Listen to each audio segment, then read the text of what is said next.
was a normal school in a normal neighborhood with normal teachers, with normal students.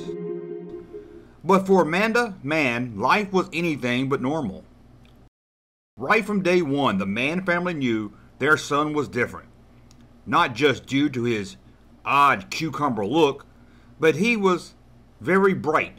At the age of 2, Amanda could do quantum physics on his bedroom wall, and by 5, he was reading the works of William Shakespeare. But it wasn't until school that Amanda felt he was different, out of place with his classmates. As kids teased him about his odd look and girly name, he was given the nickname Amanaman, and it stuck with him, not just as a name, but stuck in his head and defined him as he grew into a young adult. In 1968, Amanda found himself at Berkeley College. There, he felt for the first time his IQ was a plus, not a handicap. And he was truly accepted with the radical group, the Citizens Defiance. In April of that year, he found himself in Memphis, Tennessee, at a hotel with longtime friend and civil rights leader Martin Luther King. Staying the night with his close friend, Amanda left King's Memphis hotel room to pick up an early morning breakfast. He returned to find King had been assassinated. With his odd timing of wanting to buy lobster sausage biscuits, this led to an intense FBI investigation. After being cleared of wrongdoing, Amanda felt outed by his close friends and his activist party. Amanda was lost, and he needed a new start. With a loss of what to do, Amanda did a complete turnaround. He volunteered for the Vietnam War.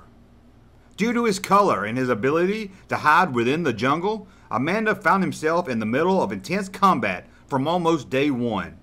After 2 years of service, his ranking general found dozens of skulls in Amanda's tent. Fearing that he might be suffering from a bad case of shell shock, he was let go with an honorable discharge. From the war jungle of Vietnam, Amanda found himself in a new jungle, the concrete jungle, the jungle of 1975 New York City. There he landed his first real job as a bouncer for the disco nightclub Studio 57. Working there, Amanda found a new love, cocaine. Surrounded by the most famous people of the day and more drugs than anyone could ever take, Amanda was lost. What started off just as a party at work turned into staying up all night, partying and getting high every day. As the 70s came to a close, Amanda found himself jobless and broke. He had truly hit rock bottom. However, luck was about to turn around, and it was going to come from a very unlikely source.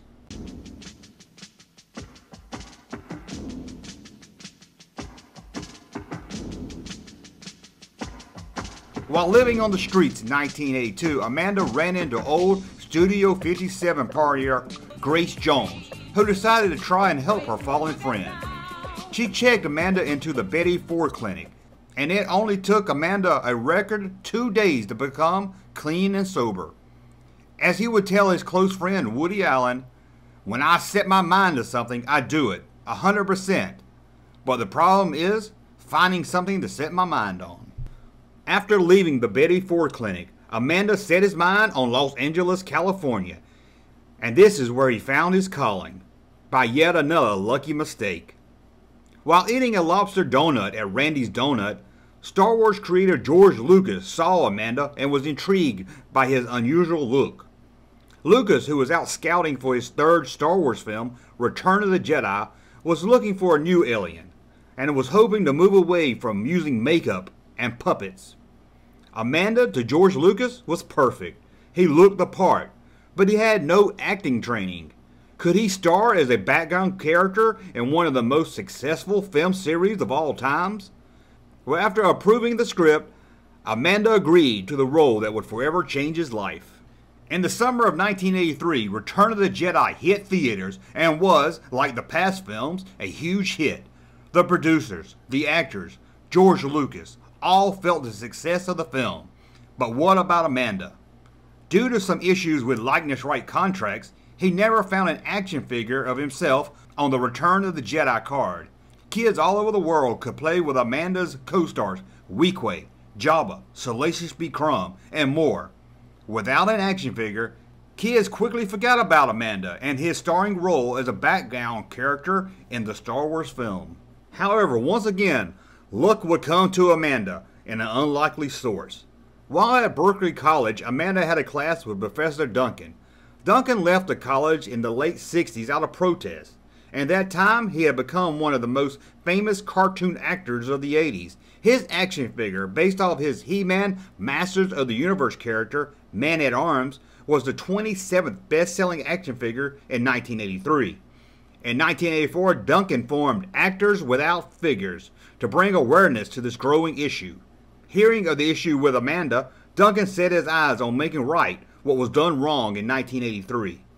After intense negotiations with 20th Century Fox, Lucasfilm, and Kenner Toys, an agreement was reached, with limits. Amanaman was unable to use his real name on the action figure package. Due to union rules, his figure had to be released under his nickname, Amanaman. Also, the figure could not be released on the Return of the Jedi card. He was packed on the new slogan, Power of the Force. Packed along with Amanaman was his skull staff that he handmade himself years ago in Vietnam, and a Power of the Force coin.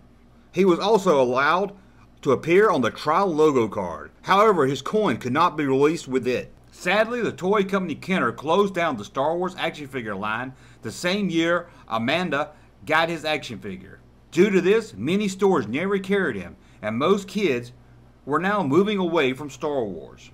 After Star Wars, Amanda was sure his work in science fiction could land him more jobs in the field, and he was soon contacted by director James Cameron to star as the lead alien in the upcoming Alien sequel, Aliens. Things seemed to be going up for Amanda as James Cameron promised him a 4-movie deal, 60% of the film's gross, and at least 3 action figures per year. In late 1984, Amanda boarded a 20th Century Fox private jet heading to the Bermuda Islands to start filming. Sadly, he never arrived.